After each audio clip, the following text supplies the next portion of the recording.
কয় শ্রেণীর? 10 শ্রেণীর মানুষের কোনো ভয় নাই, তারা চিন্তাগ্রস্ত হবে না। আমি এক একটা করে আয়াত পড়ব আর এর ব্যাখ্যা করব, বিশ্লেষণ করব, আপনাদের ধৈর্য সহকারে শুনতে হবে। কেননা কোরআনুল কারীম আল্লাহর ঐশী গ্রন্থ, যারা শুনবে, যারা এই তেলাওয়াত শুনবে, আলোচনা শুনবে, তাদের ঈমানটা বাড়তে থাকবে। কথা বলে ঠিক কিনা? ঈমান কি হয়? ঈমান বাড়তে থাকে। হাদিস কি আলোচনা করব? আমি শুরুতে আপনাদের খেদমতে হযরত আবু হুরায়রা রাদিয়াল্লাহু আনহুতে একখানা হাদিস বর্ণনা করেছি, আর মসজিদ কেন্দ্রিক যেহেতু আজকের এই মাহফিল, এই মসজিদের ব্যাপারে একটা হাদিস তেলাওয়াত করেছি। আমার সম্মানিত ভাইয়েরা, আমি শুরুতে যে হাদিসটি পড়েছি ওটা আগে ক্লিয়ার করে নেই, তারপরে হাদিসের বিষয়গুলো কি হবে এই বিষয়গুলো আপনাদের সামনে আমি উপস্থাপন করছি। ভাইয়েরা আমার, আনা আবি হুরায়রা উলামায়ে কেরাম, জুতা মাথায় নেই, কদম মাথায় নেই, আপনাদের সম্মান আল্লাহ অনেক দিয়েছেন, আলহামদুলিল্লাহ। কোন আসমানের নিচে জমিনের উপরে হক্কানি হাফেজ, হক্কানি আলেমদের যে সম্মান, আল্লাহ আসমানের নিচে জমিনের উপরে এনাদের মতো সম্মানিত আল্লাহ কাউকে করেননি। তাদের দাম আল্লাহর কাছে অনেক বেশি। আল্লাহ রাব্বুল আলামিনের হাবিব মুহাম্মদুর রাসূলুল্লাহ সাল্লাল্লাহু আলাইহি ওয়াসাল্লাম বললেন, ও পৃথিবীর মানুষ তোমরা শোনো।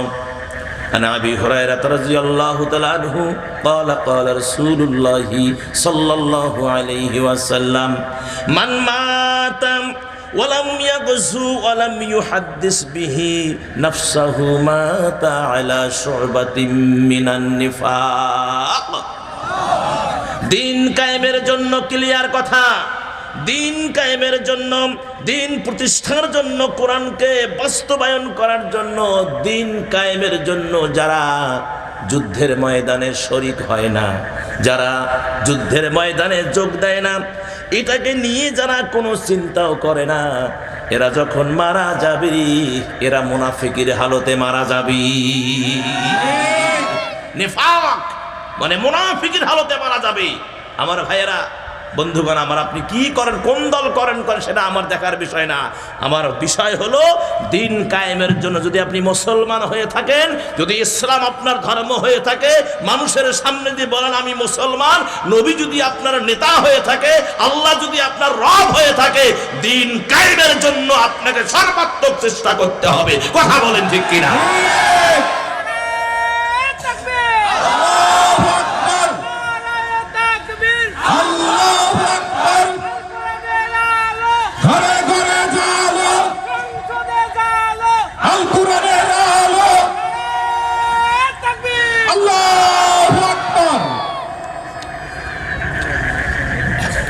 আলো, এই হাদিস কোরআনের আলো ঘরে আর জ্বলা যাবে না।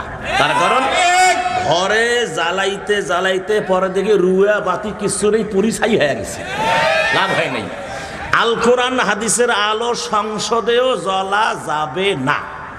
যদি কেন হুজুর আমরা তো এখন সংসদে জ্বালাবো না, যতই জ্বালাইতে চান ওই দেখা যায় যে নর্তকী, গায়িকা, নায়িকা এরাই আবার সংসদের বড় বড় নেতা হয়। সুদখোর, ঘুষখোর, জেনাখোর, মদখোর, টেন্ডারবাজ, দেশের টাকা বিদেশে পাচার করে, এই সমস্ত নাস্তিকেরা, এই সমস্ত বদমাশরা এই সংসদের বড় বড় নেতা হয়। কথা বলেন। তাহলে এখনকার স্লোগান হলো, আগের স্লোগান ছিল আমার ভোট আমি দিব, অন্যেরটা সহ দিব। আর এখনকার স্লোগান হলো আমার ভোট আমি দিব, যোগ্য মানুষ দেখে দিব। ঠিক কি না? আর একটা স্লোগান হলো যে আল কোরআন আর হাদিসের আলো নিজের, আবার সংসদ, নিজের বডিতে অন্তরে জ্বালো। যদি নিজের বডিতে অন্তরে জ্বালাতে পারেন, যদি 12 তারিখ নির্বাচন হয়, বিসমিল্লাহ বলিয়ে যায় খালি করবেন, কথা কানে কি করবেন? এই যে আমি কি নাম বলছি? আপনার যাকে পছন্দ হবে, যাদের দ্বারা ইসলামের উন্নয়ন হবে, ইসলামের কাজ হবে, গরিব দুঃখী ভালো থাকবে, দেশের টাকা পাচার হবে না, দেশ ভালো থাকবে, সব ভালো থাকবে। আমার ভাইয়েরা, এরকম সৎ লোক কোন দলের হয় হোক, আপনারা তাকে সিলেক্ট করিয়ে সিল মারবেন।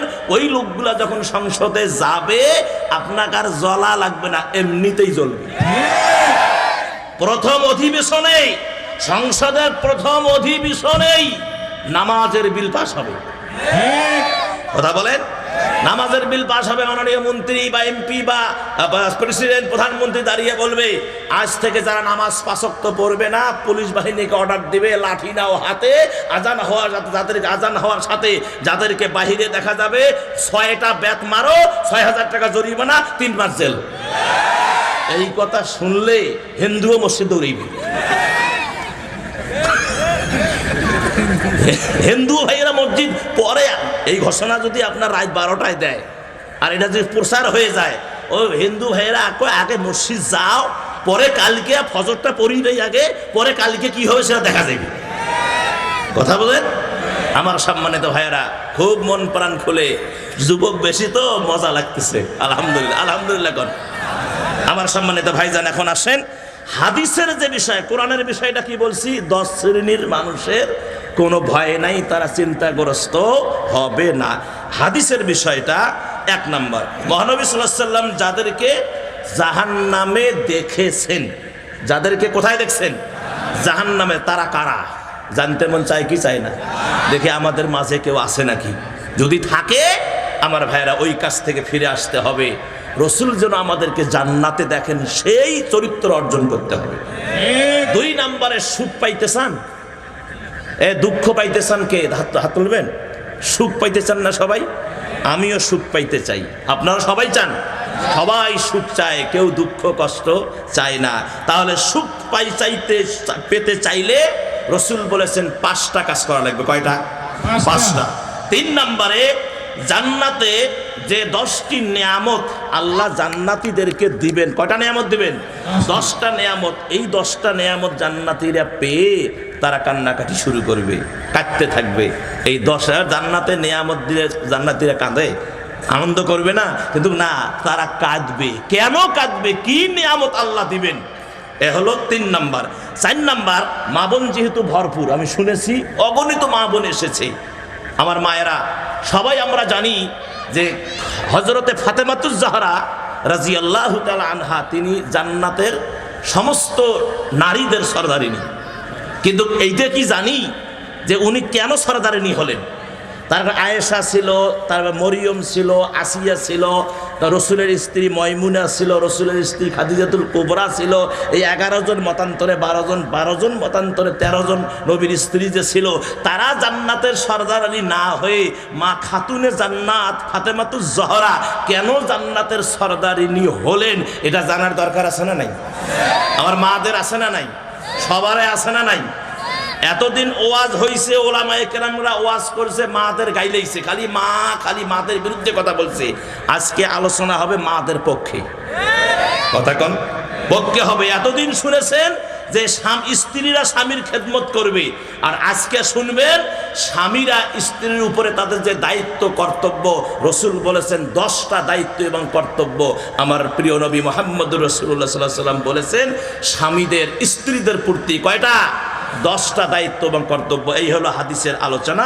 এখন আসেন আমার সাথে মন দিয়া, প্রাণ দিয়া, দিল দিয়া, কলিজা দিয়া সকলে পড়েন আউযু বিল্লাহি মিনাশ শাইতানির রাজিম, বিসমিল্লাহির রাহমানির রহিম।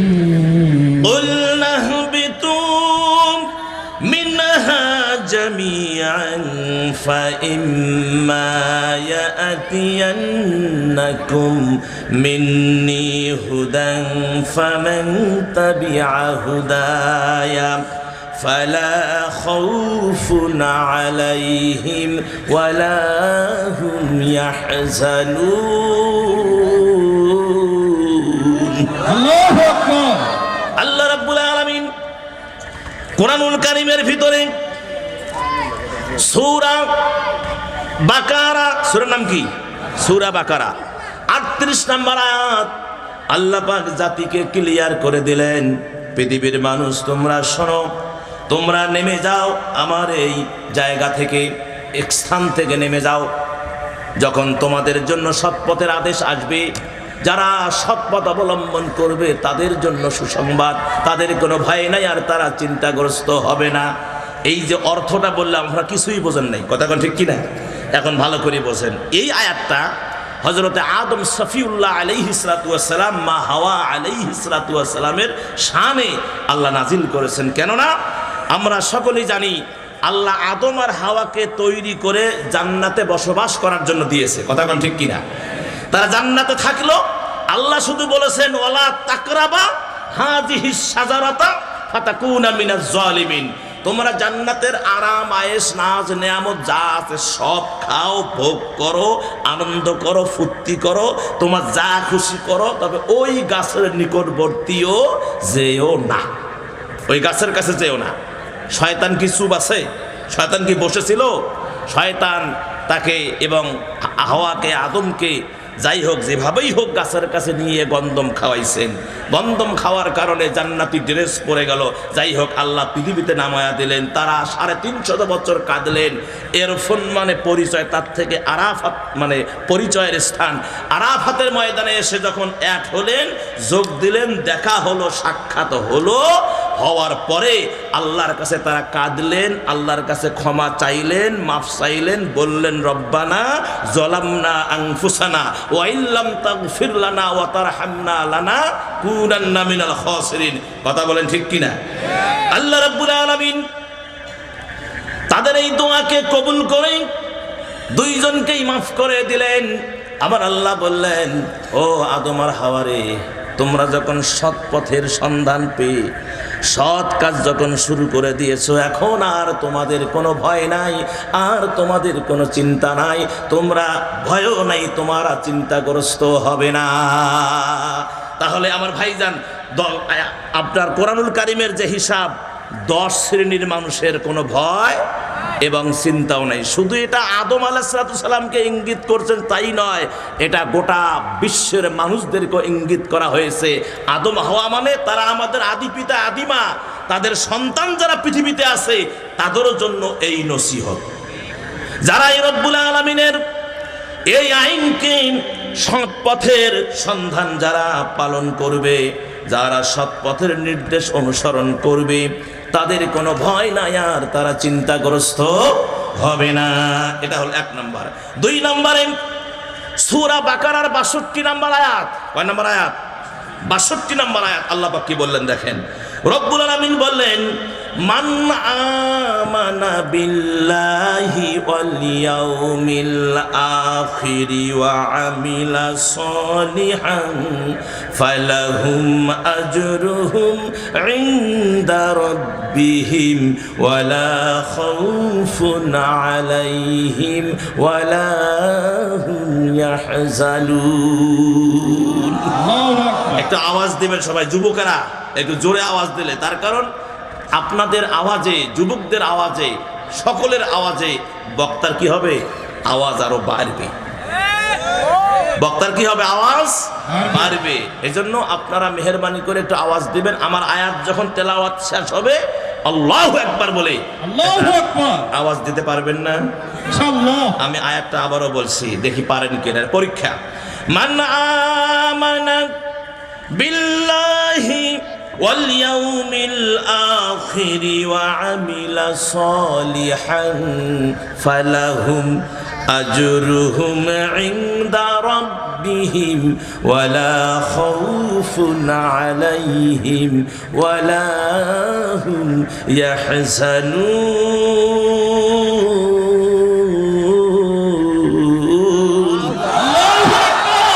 বাস, আল্লাহ পাক কি বলেন দেখেন, এখানে 3টা অপশন দিয়েছেন। কয়টা? 3টা বিষয়। 1 নম্বরের বিষয় হলো মান আমানা বিল্লাহ, আল্লাহর প্রতি বিশ্বাস স্থাপন করা, আল্লাহর প্রতি ঈমান আনা। 2 নম্বর হলো ওয়াল ইয়াউমিল আখিরি, পরকালের প্রতি ঈমান আনা। 3 নম্বর হলো ওয়া আমিলা সলিহান, নেক আমল করা। আমরা 1 নাম্বার যে অপশনটা, সেটাই যদি আমরা ধরি, তাহলে 1 নাম্বার বিষয় হলো আল্লাহর প্রতি ঈমান আনা। আমরা কি সবাই আল্লাহর প্রতি ঈমান আনছি? সবাই আনছি? আল্লাহকে তো বিশ্বাস করি নাকি? আল্লাহকে যদি বিশ্বাস করেন, আল্লাহকে যদি ভালোবাসেন, কে না ভালোবাসে? আমরা ইবাদত করি কিসের জন্য? কার জন্য ইবাদত করি? আল্লাহর জন্য। আর কি পাওয়ার জন্য ইবাদত করি? কি পাওয়ার জন্য ইবাদত করি? জান্নাত। যারা কোন কি পাওয়ার জন্য? জান্নাত পাওয়ার জন্য। সবাই বলছেন, কেউ বাদ নাই তো? আরেকবার আমরা কিসের জন্য, কি পাওয়ার জন্য ইবাদত করি? জান্নাত পাওয়ার জন্য। তবে আপনারা আমার একটা কথা শোনেন, অবাক হয়ে যাবেন। সেটি হলো, এই আনসারি জান্নাত পাওয়ার জন্য ইবাদত করে না। অবাক হলেন? আমি আল্লাহর কাছে জান্নাত চাই না, আল্লাহ বলছে আল্লাহ তুমি জান্নাত দিও না। কার বুকের পাটা আছে এই কথা বলতে পারেন যে আল্লাহ জান্নাত দিও না? আমি বলছি দিও না জান্নাত। কেন? এই কথাটা কবি আল্লামা ইকবাল বলেছেন। কি চমৎকার কথা দেখেন। আল্লামা ইকবাল বলেন, না খা হাম খুবি এ দুনিয়া, না খা হাম বাহাতে উকবা, अगर खहम तोरा खहम न खहम बागेर द्वारा। আল্লাহ তাআলা, আমি অট্টালিকা চাই না, আমি তোমার যে বাগান তুমি দিবা জান্নাতের বাগানও আমি চাই না। আল্লাহ, আমি এত প্রতিপত্তি চাই না, এত কিছু চাই না তোমার কাছে। আমি যেটা চাই সেটা হলো তোমাকে। জোরে বলেন সুবহানাল্লাহ। কাকে চায়? আল্লাহকে। আল্লাহকে। আল্লাহকে যদি কেউ চায়, আল্লাহ যদি তার হয়, আল্লাহ যদি দয়া করে রহমতের কোলায় তুলে নেয়, তার দুনিয়াও শান্তি, আখেরাতেও শান্তি। এই জান্নাতের দরকার আছে? আছে দরকার? দরকার নাই। আল্লাহ যদি কেউ পেয়ে যায়, তাহলে আল্লাহ যদি হয়ে যায়, তাহলে আল্লাহ কোথায় দিবে আল্লাহই ভালো জানে। সুবহানাল্লাহ কোন? আল্লামা ইকবাল বলেন, ভাইজান আজকে যে পরিবেশ, স্বার্থ যতক্ষণ আছে ততক্ষণ কি আছে? ভালোবাসা মহব্বত আছে, বন্ধু আছে, বন্ধুর অভাব নাই। এখন টাকা নাই, বন্ধু খুঁজে পাবেন না। মোবাইল সুইচ অফ, 50 বার ফোন দিয়েও ফোন ধরে না, খালি কয় দুঃখিত, খালি কয় বিজি, মানে ব্ল্যাক লিস্টে রাখছে। কথা কন?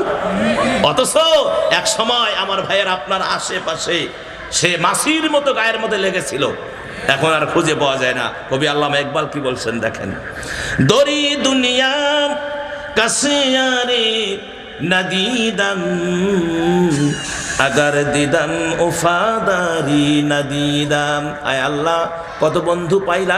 এই ভাই,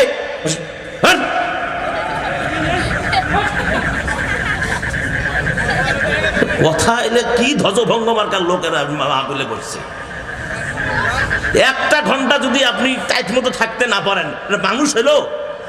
এটা যে বিয়ে শাদী না করে গেলে যে মেয়ের বাপ যদি দেখে যে এইগুলা বারবার যাচ্ছে, আসতে এলে মেয়ে দিবে, এই কথা বললে মেয়ে দিবে, ধ্বজভঙ্গ মার্কা লোক। এবার যেটা উঠবে জানবে তোর ধ্বজভঙ্গ। আমার দিকে তাকান, দেখি কে ওঠে, এবার দেখি। আল্লাহ, কত বন্ধু পাইলাম। দরি দুনিয়া কাছে ইয়ারে নাদিদাম, আগার দিদাম উফাদারি নাদিদাম। কত বন্ধু পাইলাম চেয়ার টেবিলে, আপনার চেয়ারম্যানি করতে, চেয়ারে আপনার চায়ের দোকানে ব্যবসা করতে, চাকরি করতে, ব্যাখ্যা আর কি, কত বন্ধু। আল্লাহ, যতক্ষণ স্বার্থ ছিল বন্ধু আছে। আমি এবার দেখলাম স্বার্থ নাই, বন্ধু নাই, সব কিছু বিবেচনা করে দেখলাম তোমার মতো বন্ধু আর পৃথিবীতে নাই। আল্লাহর মতো বন্ধু আছে? বন্ধু নাই। আমরা তো সব সময় বলি এটা আমার, সেটা আমার, এ আমার, ও আমার, সব শুধু আমার আমার আমার, সব আমার। সে কথাও কবি কি বলছেন দেখেন, চন্দে গুয়ে বাগে মানে বুস্তানে মান, এই না গুয়ে গোর গোরস্তানে মান। সব আমার, কিন্তু একবারও কি কখনো বলছি যে কবরস্থান আমার? মরতে চাই না, সবাই খালি বাঁচতেই চাই, সবাই সুখে থাকতে চাই, কেউ দুঃখ পেতে চাই না। আমার ভাইয়েরা, এ কথা বলা হয়েছে যে আল্লাহকে যদি কেউ ভালোবাসেন, আল্লাহ যদি আল্লাহর প্রতি ঈমান আনেন, আল্লাহর প্রতি ঈমান আনলে আল্লাহ ভালোবাসবেন। কিন্তু আপনি ঈমানও আনবেন, আল্লাহর প্রতি আপনি সুদও খাবেন, এটা কোন ধরনের ঈমান? আপনি যখন দেখবেন যে আপনি সুদ থেকে ফিরে আসতে পারছেন না, ঘুষ থেকে ফিরে আসতে পারছেন না, অন্যায় থেকে ফিরে আসতে পারছেন না, মানুষের অন্যায় করতে মন চায়, মানুষের খারাপ করতে মন চায়, মানুষের গীবত গাইতে মন চায়, অহংকার করতে মন চায়, তখন আপনি ব্রেনে এই সিদ্ধান্ত ঢুকাবেন যে আমার নামাজ, আমার ইবাদত হচ্ছে না। ঠিক কথা বলেন? তার কারণ একজন নামাজি ব্যক্তি যে আল্লাহর প্রতি ঈমান এনেছে, আল্লাহকে বিশ্বাস করেছে, ওই ব্যক্তি কখনো সুদ খাইতে পারে না। ওই ব্যক্তি কখনো জেনার কাজ করতে পারে না, ওই ব্যক্তি কখনো মদ ছুঁয়ে দেখতে পারে না, ওই ব্যক্তি কখনো মানুষের জমির মাল্লি ঠেলতে পারে না, ওই ব্যক্তি কখনো মানুষের দোকান দখল করতে পারে না, ওই ব্যক্তি মানুষের ভোটের অধিকার ক্ষুণ্ণ করতে পারে না। কথা বলে ঠিক কিনা? তাহলে বোঝা গেল ওর নামাজ হচ্ছে না। কি কথা ঠিক আছে না নাই? আপনি নামাজও পড়বেন, আপনি আতরও মাখবেন, আর আপনি পায়খানাও মাখবেন, হবে নাকি? হবে? একটা প্লেটের মধ্যে কোরমা, কোর্তা, কালিয়া, আপেল, সেপ্পল, মিষ্টি, মন্ডা সব সাজাইছেন, মাঝে যদি একটু পায়খানা দেওয়া যায় পচা, কে খাবেন? হাত তোলেন। তাহলে খাবেন না। তাহলে বোঝা গেল যে আপনি খাইতে রাজি না। আমার ভাইজান, তাহলে আপনি নামাজ, বন্দিগি, রোজা যা আছে সব করবেন, আপনি শুধুও খাবেন, লাভটা কি? কি লাভ আছে? কোনো লাভ নাই। এজন্য আমার ভাইজানেরা খুব মনোযোগ লাগান, আল্লাহর প্রতি ঈমান আনতে হবে। কেননা আল্লাহ রাব্বুল আলামিন বলেছেন, যাদের কোনো ভয় নাই আর যারা চিন্তাগ্রস্ত হবে না, তারা একমাত্র আল্লাহর প্রতি ঈমান এবং বিশ্বাস স্থাপন করবে। সে আল্লাহকে চেনেন? হ্যাঁ, সে আল্লাহর কত দয়া, কত মায়া, কত ভালোবাসা আমার আল্লাহ। আপনি যদি গুনাহ করতে করতে করতে করতে শুধু 2টা গুনাহ আপনি যদি না করেন, আর বাকি যা আছে সব আল্লাহ মাফ করে দিবে, বাকি সব গুনাহ মাফ করে। তার মধ্যে এই 2টার মধ্যে একটা গুনাহ আল্লাহ মাফ করবে যদি আপনি সূরা আত-তাহরিমের 8 নম্বর আয়াতটার দিকে যান। ওখানে আল্লাহ ক্লিয়ার করেছেন, ইয়া আইয়ুহাল্লাযীনা আমানু তুবু ইলাল্লাহ তাওবাতান নাসুহা। হে ঈমানদারেরা, তোমরা তওবা করো বিশুদ্ধ অন্তঃকরণ নিয়া। আমি এই কাজ আর জীবনে করব না। তাহলে আল্লাহ এই শিরকের গুনাহ, এই কুফরি গুনাহ আল্লাহ মাফ করবে। কথা বলে, আল্লাহ আপনাকে নিষ্পাপ করে দিবে। পাহাড় সমতুল্য গুনাহ করেছেন, আল্লাহ অল্টার করে, ইউবাদদিলুল্লাহ হাসানা, আল্লাহ অল্টার করে, পরিবর্তন করে ওই সমস্ত যত গুনাহ ছিল তত নেকি আল্লাহ আমলনামায় যোগ করে দেবে। কিন্তু আমার ভাইয়েরা, একটা গুনাহ আল্লাহর এখতিয়ার নাই, ক্ষমা করার, মাফ করার আল্লাহর এখতিয়ার নাই। সেটা কি? সেটা হলো মানুষকে যদি আপনি ঠগায়া থাকেন, মানুষের হক যদি আপনি নষ্ট করে থাকেন, বান্দার হক যদি নষ্ট করে থাকেন, যতক্ষণ বান্দা মাফ করবে না, আল্লাহ মাফ করবে না। কথা কন না কেন? অনেক ভাইকে দেখি, মুরব্বীকে দেখি, আরে বাবা রে বাবা, হজে যাওয়ার সময় ছেলে মেয়েদেরকে ডাক দেয়, ছেলেদেরকে সমস্ত ইস্তাবার সয় সম্পত্তি যা আছে সব লিখে দেয়। মির্জাপুরের দোকান, তারপরে কোথায় কোথায় ব্যাংক ব্যালেন্স আছে, জমি, ল্যান্ড প্রপার্টি, বাড়ি ঘরদর সব ছেলের নামে রিট করে দেয়। মেয়েরা কয়, আব্বা আমাদের কি? কয়, মা দোয়া দোয়া দোয়া। দেখছেন, ছেলেক দেয় জমি, টাকা পয়সা সব, মেয়ে কি দেয়? দোয়া দেয়। এরকম বদমাশ নাই বাংলাদেশে? এই কথাখান বদমাশ নাই বাংলাদেশে?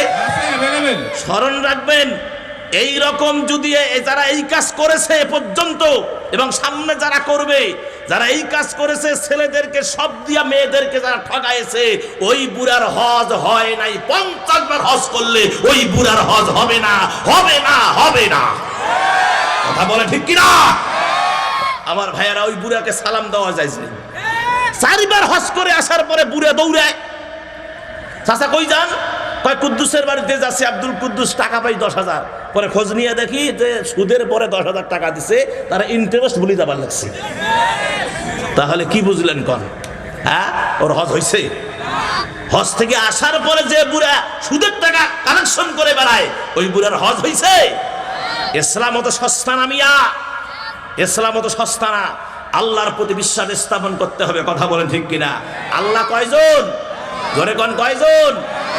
দলিল আল্লাহ রাব্বুল আলামিন কুরআনুল কারীমের ভিতরে বললেন, সূরা বাকারার 163 নম্বর আয়াত, ওয়া ইলাহুকুম ইলাহুন ওয়াহিদ লা ইলাহা ইল্লা হুয়ার রহমানুর রহিম। তোমাদের ইলাহ এক ইলাহ, তিনি ব্যতীত অন্য কোন ইলাহ নাই। তিনি হলেন রহমান, তিনি হলেন রহিম, তিনি হলেন রহমান, তিনি হলেন রহিম। জোরে বলেন না সুবহানাল্লাহ। আল্লাহর কত দয়া, কত মায়া।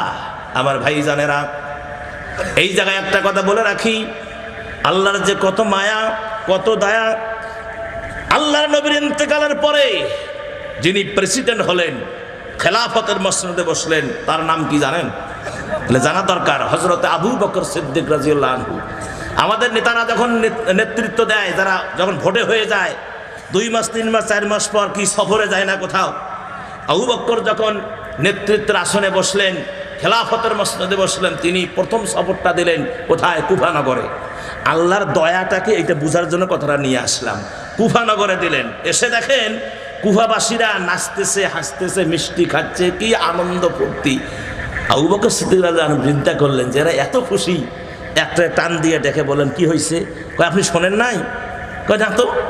কয়, এই আমাদের এই কওমের ভিতরে, এই কুফা নগরের মধ্যে একটা যুবক ছিল, অত্যন্ত দুষ্ট এবং বদমাশ। তার যন্ত্রণায় কুফা নগরের মানুষ অতিষ্ঠ হয়ে গিয়েছিল। তারা আল্লাহর কাছে ফরিয়াদ করেছিল যে আল্লাহ, হয় এরে তুমি মৃত্যু দাও অথবা এর হাত থেকে আমাদেরকে বাঁচাও। আল্লাহ এতদিন পরে আমাদের দোয়াটা কবুল করছে। আজকে রাত্রিবেলায় যুবক মারা গেছে, তার মৃত্যুর সংবাদ শুনে আমরা আনন্দ করতেছি। আবু বকর বললেন, শোনো, ঠিক আছে, আনন্দ যা হবার হয়ে গেছে। তোমরা কি মাসলা জানো নাকি? কেউ যদি মারা যায়, দেরি করা ঠিক না, তারে তাড়াতাড়ি দাফন কাফনের ব্যবস্থা করে দাও। এবার সবাই, কুফানগরের যুবকেরা, কুফানগরের বুড়ারা সবাই বলতেছে, আমিরুল মুমিনিন, বরঞ্চ আমাদেরকে আপনি হুকুম দেন, এর পায়ে দড়ি লাগায়া ওই পাহাড়ের পাদদেশে রেখে আসবো। সন্ধ্যা হলে কুকুর, শ্রীগাল, হিংস্র প্রাণীরা ছিঁড়ে ছিঁড়ে খাবে, আমাদের হৃদয়ের তামান্না মিটে যাবে। আবু বকর বলেন, শোনো, সে যতই অপরাধ করুক, আমাদের যে শরীয়তের হিসাব, এটা আমরা ক্লিয়ার করে দিই, কবরের হিসাবটা আল্লাহ বুঝে নেবে। কথা বলেন। আমার ভাই আবু বকর অনেক কথা বললেন, সবাই রাজি হয়ে তাকে গোসল টোসল দিয়া এবার প্রস্তুত করলেন। আবু বকর নিজেই জানাজা পড়ালেন। সুবহানাল্লাহ। শুধু জানাজাই না, তিনি নিজেই কবরে নামলেন। সুবহানাল্লাহ কোন? মাটিতে শোয়া দিলেন, দিয়ে ধামাচাপা দিয়ে মাটি টাটি দিয়ে যখন রওনা দিবেন যার যার বাড়িতে, এমন সময় দেখেন একটা বুড়ি লাঠি ঢোকা দিয়ে, কোমর বাঁকা হয়ে গেছে, লাঠি ঢোকা দিয়ে টুক টুক টুক টুক টুক টুক টুক টুক করে কবরের দিকে আসতেছে। এসে কবরের সামনে দাঁড়ায়া ওই বুড়ি কিছুক্ষণ তাকায়া থেকে ঠাস করে কবরের উপরে পড়ে গিয়ে মাটিগুলো চাপড়ায়া ধরে কেঁদে কেঁদে বলতেছে, ওরে আমার মানিক রে, ওরে আমার বুকের ধন রে, তুই আমারে ছিঁড়ে চলে গেলে আমি কারে নিয়ে বাঁচবো? মানে ওই যুবকটা ছিল ওই বুড়িমার কলিজা টুকরা সন্তান।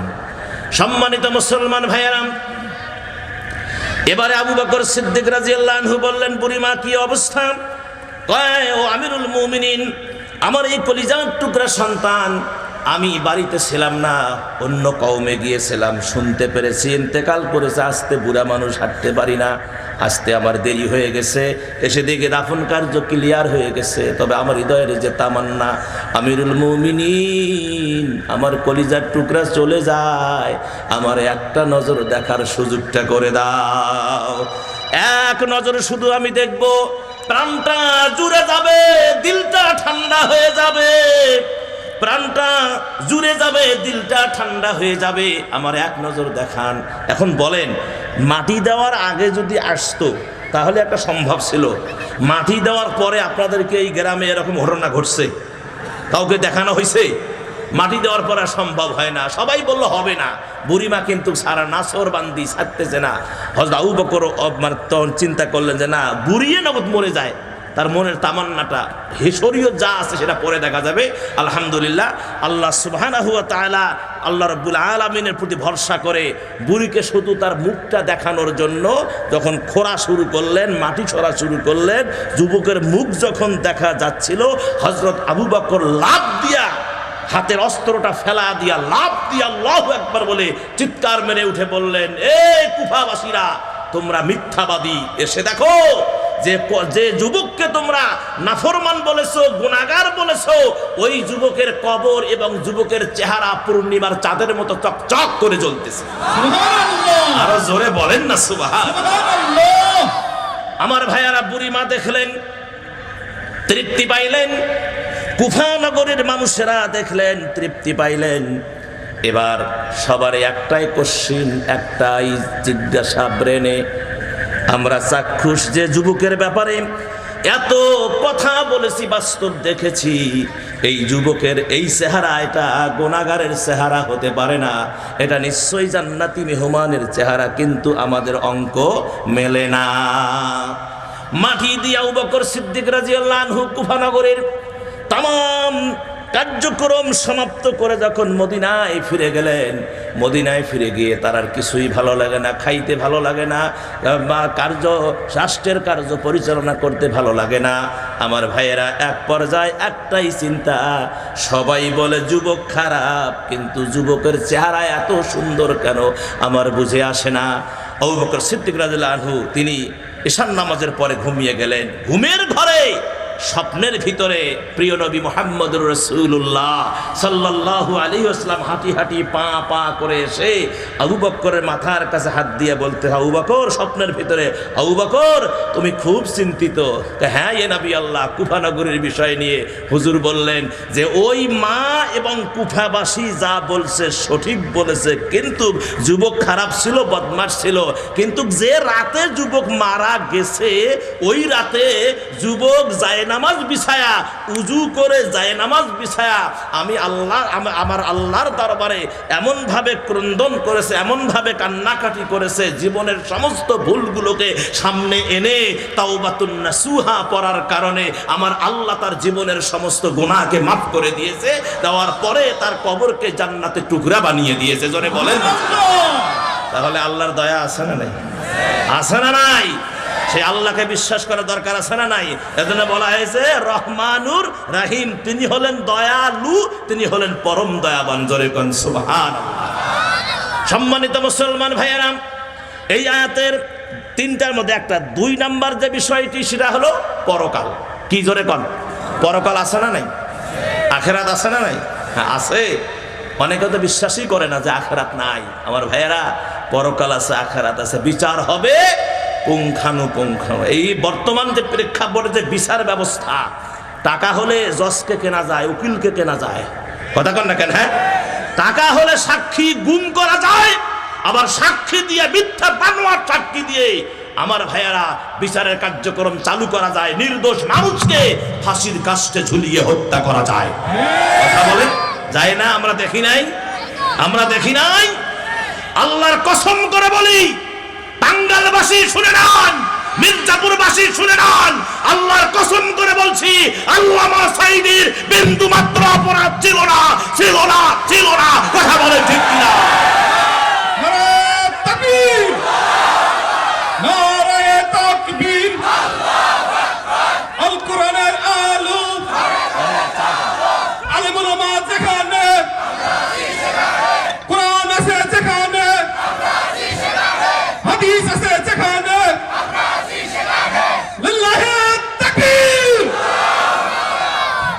এই বাংলার জমিনে আবারও বলছি, টাঙ্গাইলের মুসলমানেরা কান পেতে শুনে নেন, এই বাংলার জমিনে অন্যায় ভাবে যারা আল্লামা সাঈদীকে হত্যা করেছে, আলী হাসান মুজাহিদকে হত্যা করেছে, যারা আলেম ওলামাদেরকে ছাপলা চত্বরে যারা বাতি নিভিয়ে অন্যায় ভাবে গুলি করে হত্যা করেছে, 5ই আগস্টে ছাত্র জনতাকে যারা হত্যা করেছে, এদের বিচার বাংলার জমিনে হতেই হবে, হতেই হবে, হতেই হবে। কথা বলে ঠিক কিনা?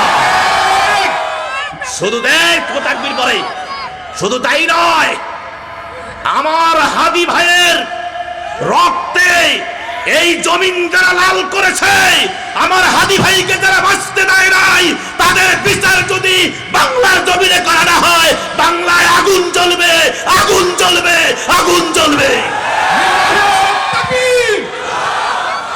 ইসলামের শত্রুরা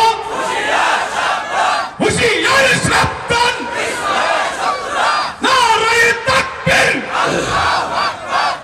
আমার সম্মানিত ভাইয়েরা, ঠান্ডা হয়ে যান, ঠিক আছে কথা? আমি কিন্তু অন্যায় এখানে রাজনীতি করতে আসি নাই, এটা আমাদের প্রাণের দাবি, হৃদয়ের দাবি, কলিজার দাবি। আখেরি মোনাজাতে হাদি ভাইয়ের জন্য দোয়া হবে, কেউ যাবে না, এই যুবকেরা একটাও যাবে না, সব বসে থাকবা। হাদি ভাইয়ের জন্য আখেরি মোনাজাতে দোয়া হবে, বাংলাদেশের সমস্ত মুসলিম মিল্লাতের জন্য দোয়া হবে, এই টাঙ্গাইলবাসীর জন্য দোয়া হবে, মির্জাপুরবাসীর দোয়া হবে, রাজাবাড়িবাসীর জন্য দোয়া হবে। কথা বলেন ঠিক কিনা? তাহলে আখেরাত আছে না নাই? আখেরাতে বিচার হবে কি হবে না? হবে। দুনিয়ার বিচারে ভেজাল আছে, আখেরাতের বিচারে ভেজাল নাই। দলিল কোরআন। সুবহানাল্লাহ।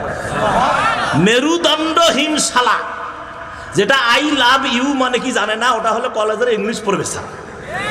নেতার শালা, যে নেতার যে শালা, যেটা আমি এই কলেজের প্রভাষক, ইংলিশ কি বোমা মারলে সে ইংলিশ বাহির হবে না, সে হলো কলেজের ইংলিশ টিচার, ইংলিশ প্রভাষক। আমার সম্মানিত ভাইজান, দুনিয়ায় এগুলো হয়, আখেরাতে হবে। সাবেরা কারা আছেন দেখেন, সূরা আনাম ৭৫ নম্বর আয়াত। সূরার নাম কি? দলিল ছাড়া কথা বলছি আমি। সূরা আনামের কয় নম্বর আয়াত? ৭৫। আল্লাহ রাব্বুল আলামিন বললেন, ইনিল হুকমু ইল্লা লিল্লাহি ইয়াকুসুল হাক্কা ওয়া হুয়া খায়রুল ফাসিলিন। আল্লাহু আকবার। আল্লাহ পাক বললেন, প্রভুত্ব, সার্বভৌমত্ব কেবলমাত্র শুধুমাত্র একমাত্র কার জন্য? তিনি ইয়াকুসুল হাক্কা, তিনি সত্য বর্ণনা করেন। ওয়া হুয়া খায়রুল ফাসিলিন, তিনি হলেন উত্তম ফয়সালাকারী। জোরে বলেন না সুবহানাল্লাহ।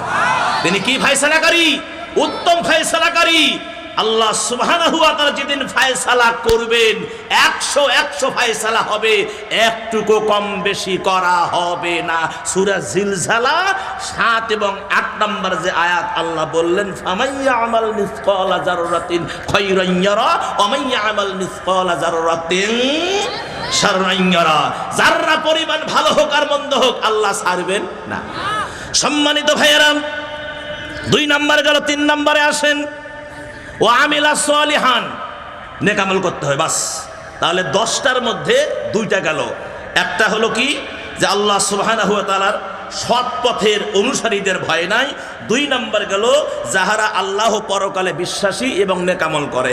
3 নম্বর আসেন, আল্লাহ সুবহানাহু ওয়া তাআলা ক্লিয়ার করে জানিয়ে দিলেন, যাহারা প্রকাশ্যে এবং গোপনে, দিনে এবং রাতে আল্লাহর রাস্তায় ব্যয় করে, তাদের কোনো ভয় নেই, তারা চিন্তাগ্রস্ত হবে না। দলিল আল্লাহ কোরআনে বলছেন। রব্বুল আলামিন বললেন, সূরা বাকারা 274 নম্বর আয়াত। সূরা বাকারা কয় নম্বর আয়াত? 274 নম্বর আয়াত। আল্লাযীনা ইউনফিকুনা আমওয়ালাহুম বিল্লাইলি ওয়ান নাহারি সিররান ওয়া আলানিয়াতান ফালাহুম আজরুহুম ইনদা রাব্বিহিম ওয়ালা খাউফুন আলাইহিম ওয়ালা হুম ইয়াহজানুন।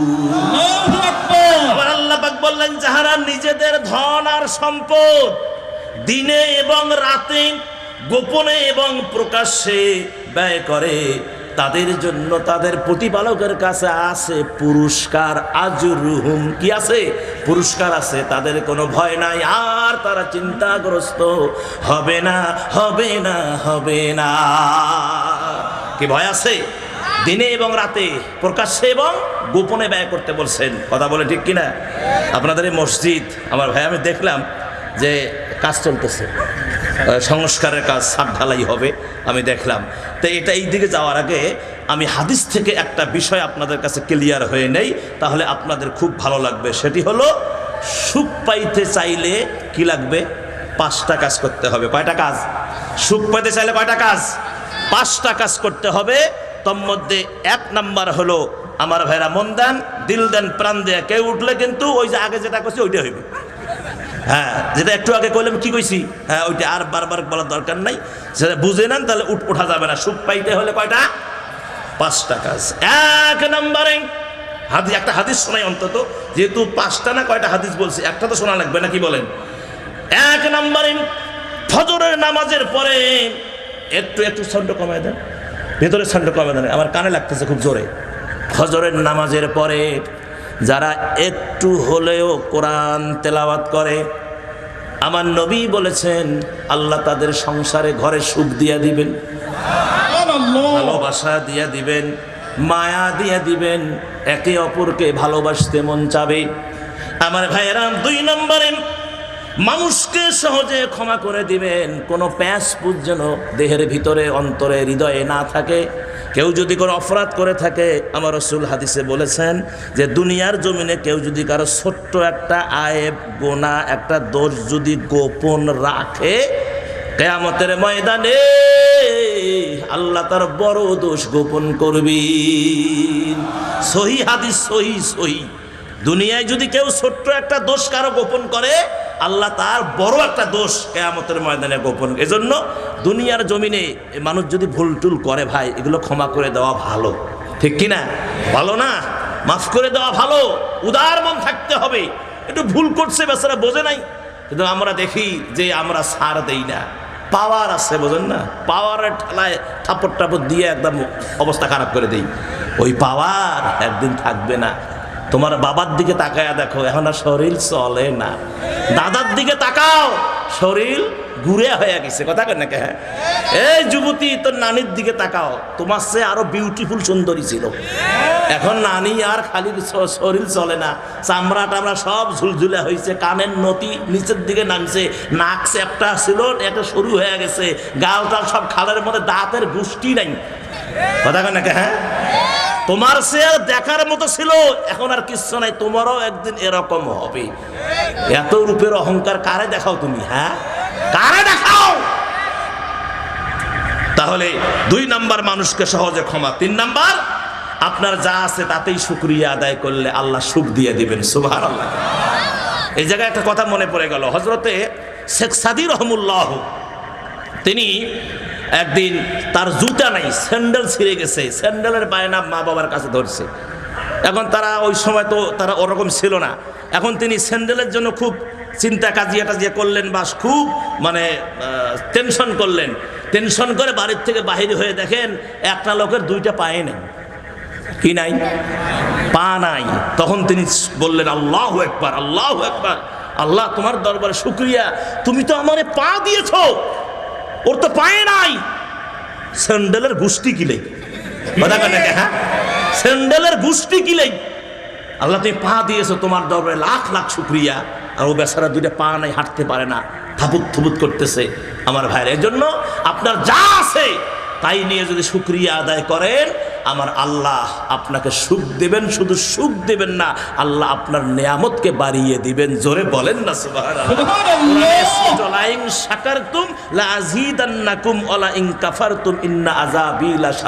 আল্লাহ বলেছে যে তোমরা আমার নিয়ামতের শুকরিয়া আদায় করো, না শুকর করো না। যদি না শুকর করো, আমি আল্লাহ বড় আযাবের মধ্যে তোমাদেরকে গ্রেফতার করব। 4 নম্বরে, হিংসা না করে দোয়া করেন। হিংসা করা যাবে না, দোয়া করবেন। এই গ্রামে একটা ছেলে বিসিএস ক্যাডার হচ্ছে বা বড় আলেম হচ্ছে, হিংসায় অনেকে আছে ফাইটে যায়, হিংসায় ফাইটে যায়, চুলকে গাও, হিরে অমুকের বেটা এটা হইতেছে ওটা হইতেছে, একেবারে হিংসায় বাঁচে না। কথা বলেন কি? খবরদার, হিংসা করবেন না। তার জন্য দোয়া করেন, ওই ছেলে যেন আপনার এই রাজা বাড়ির সম্মানকে গোটা বিশ্বের কাছে উঁচা করে ধরে রাখতে পারে। কথা বলে, এই যে আমি শুনলাম যার বাড়িতে খানা খেলাম, ওরে কি জানি ব্রিগেডিয়ার জেনারেল, একটা শক্তি। ব্রিগেডিয়ার জেনারেল মানে কি? রাজাবাড়ি বাসীর একটা শক্তি। কথা বলেন, এখানকার একজন ডিসি মানে রাজাবাড়ি বাসীর একটা শক্তি। এখানে একজন হক্কানি আলেম মানে কি? ইসলামের একটা শক্তি। কথা বলেন ঠিক কিনা? এজন্য হিংসা করা যাবে না, হিংসা করা ভালো না। হিংসা করবেন, আপনার আমল আস্তে আস্তে ক্ষয় হয়ে যাবে। আমরা এক সময় গ্রামে, টাউনে তো এটা নাই, গ্রামে আমরা দেখেছি যে মশা গরুকে কামড় দেয়। এই জন্য মায়েরা গোয়ালের মাঝে একটা গর্ত করে ঘষি মশি কুড়া মুড়া এগুলো দিয়ে ভরপুর করার পরে এক সাইডে একটু আগুন লাগায়া দেয়। আমরা সকালে গিয়ে দেখি সব ভস্মীভূত হয়ে গেছে। তা আপনি হিংসা করবেন, আপনার আমল যা আছে সব ওই মানে ছাইয়ের মতো কি হবে, সব শেষ হয়ে যাবে। হিংসা করা যাবে না। 5 নম্বরে, সব চাওয়াটা যারা আল্লাহর কাছে চায়, আল্লাহর কাছে সব চাওয়াটা যারা চায়, আমার আল্লাহ রাব্বুল আলামিন তাদেরকে সুখ দিয়া দিবেন। তাহলে সুখ পাইতে গেলে এই 4টা কাজ। এখন আসেন আবার ফিরে আসছি তাফসিরে। আমার ভাইয়েরা, দিনে রাতে প্রকাশ্যে গোপনে একজন লোক যদি ওঠেন, আল্লাহর কাছে দায়ী থাকবেন। কিয়ামতের ময়দানে আল্লাহর দরবারে মামলা দায়ের করব আমি, যে এই পরিবেশ এই লোকে নষ্ট করছে। ভাই, আর আধা ঘন্টা বসে থাকতে পারবেন না? এটা হাত তুলে দেখেন তো। দেখান, হাত তুলে দেখান। মা বোনেরা একজনও যাবেন না। মা ফাতেমার যে কেন জান্নাতের সরদারিনী হলেন, আমি এটা আপনাদের সামনে ইনশাল্লাহ সময় যদি আমি পাই এটা বলে যাব। আমার মায়েরা কেউ নড়াচড়া করবেন না, আস্তে করে বসে থাকেন। আমার আল্লাহ যেন আপনাদেরকে মা খাতুনে জান্নাতের সঙ্গে হাসর করায়া দেন। সকলে বলেন আমিন, আরো জোরে বলেন আমিন। এখানে সুধীজন, এই টাঙ্গাইলের হাজার জনতা, হাজারো হাজার জনতা উপস্থিত হয়েছেন। আমার ডাইনে, আমার বামে, পেছনে, সামনে দাঁড়িয়ে আছে অনেক ভাই। আলহামদুলিল্লাহ, খুব ভালো লাগতেছে, খুব তৃপ্তি লাগতেছে আপনাদের উপস্থিতি দেখে। আল্লাহ যেন কিয়ামতের ময়দানে আমাদেরকে জান্নাতের যে কোনো একটা জায়গায় যেন আল্লাহ দান করেন। আল্লাহ যেন আমাদেরকে তার গোলামি, তার দাসত্ব, তাকে খুশি করবার জন্য আল্লাহ যেন আমাদের ইবাদত করবার তৌফিক দান করেন। সকলে বলি আমিন।